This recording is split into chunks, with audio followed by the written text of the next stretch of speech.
وہ بعد میں حدیث میں ہے کہ وطر کی نماز آسانی کے ساتھ پڑھی جائے. حدیث میں وطر کی ایک رکعت بھی ثابت ہے, لہذا ایک رکعت مناسب کا کیا طریقہ ہے؟ حدیث میں ایک رکعت وطر نہیں ہے.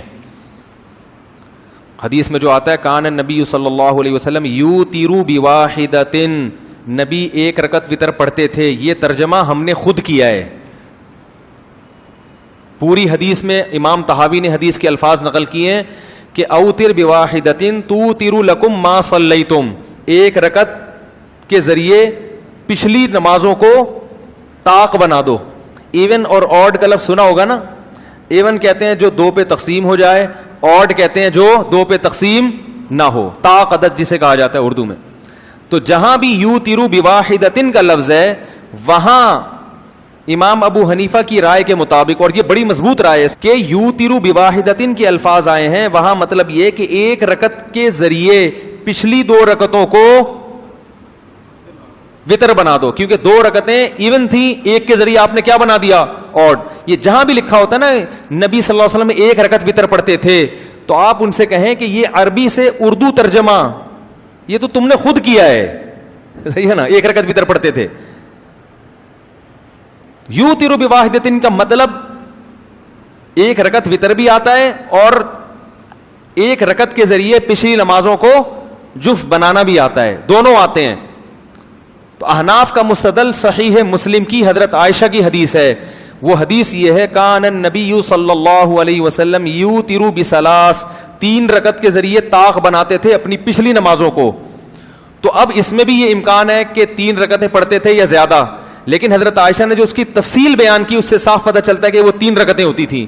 حضرت عائشہ نے فرمایا پہلی رکعت میں سبح اسم ربک الاعلی پڑھتے تھے, دوسری میں قل یا ایھا الکافرون, اور تیسری میں قل هو اللہ, اور فرمائے بسلام, ایک سلام کے ساتھ, یعنی درمیان میں سلام بولو بھائی نہیں. اور حضرت عائشہ جتنا نبی کی نماز کو جانتی تھی اتنا کوئی اور نہیں جانتا تھا.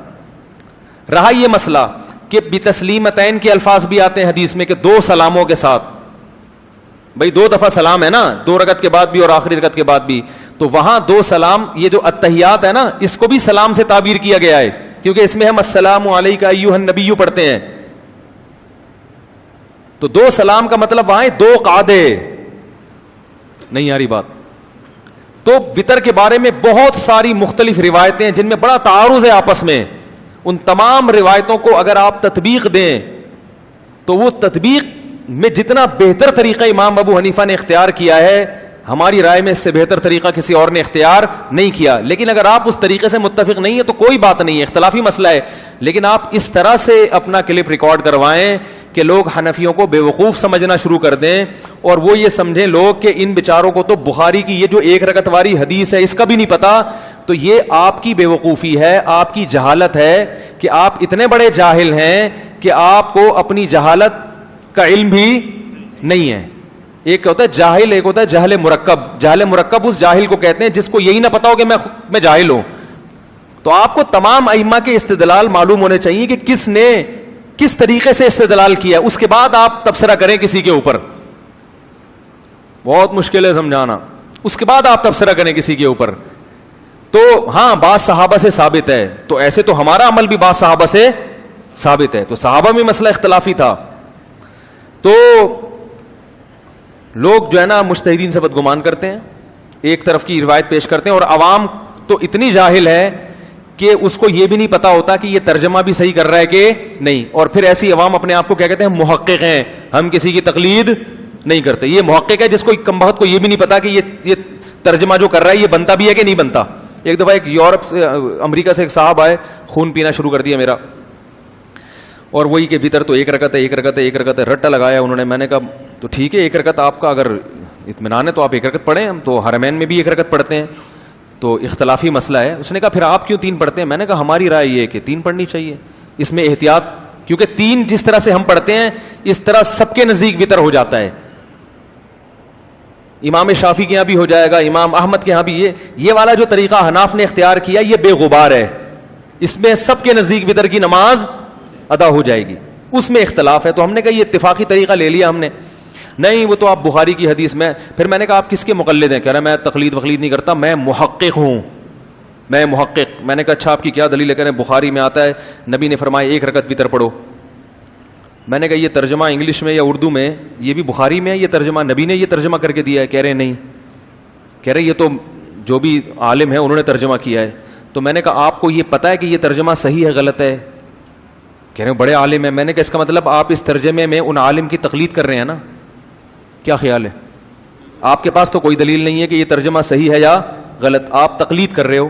تو تقلید تو کر لی نا آپ نے. کہہ رہے نہیں دینی مسائل میں تقلید کرنا جائز نہیں ہے, ترجمے میں تقلید ہو سکتی ہے. میں نے کہا ترجمے کی بیس پہ ہی تو آگے وہ مسئلہ کی بنیاد ہے, بیس میں تقلید کر لی جو اس سے بڑی تقلید ہے بھائی, آپ کی تو بنیادوں میں تقلید گھسی ہوئی ہے. میں نے کہا تو میں نے کہا بھائی فنٹر گیری اچھا کام نہیں ہے. آپ یہ بولو کہ چونکہ امام شافعی بہت بڑے مجتہد تھے تو ان کی تحقیق یہ ہے, تو میں جاہل آدمی میں ان کی تحقیق کو فالو کر رہا ہوں, آپ اگر کسی اور کی تحقیق کو فالو کرتے ہو مولوی صاحب تو ہمیں بھی قبول. ایسے کرو گے تو میں نے کہا امت میں جوڑ بھی رہے گا اور امت تمیز سے زندگی بھی گزارے گی. یہ فنٹر گیری میں نے کہا آپ جیسوں پہ سوٹ نہیں کرتی. پھر میں نے ان کو کہا کہ جو اوتر بواحدۃ ہے تو اوتر بواحدۃ کا مطلب جفت کو کیا بنا دیتے, ایک کے ذریعے طاق بنا دو, ایون کو کیا بنا دو, آڈ بنا دو. کیونکہ حدیث میں آتا ہے ان اللہ وطر یحب الوطر, اللہ طاق ہے اور طاق عدد کو قبول کرتا ہے, پسند کرتا ہے. دیکھو مغرب کی نماز دن کی نمازوں کی انتہا پہ ہے, اس کو بھی وطر بنایا گیا,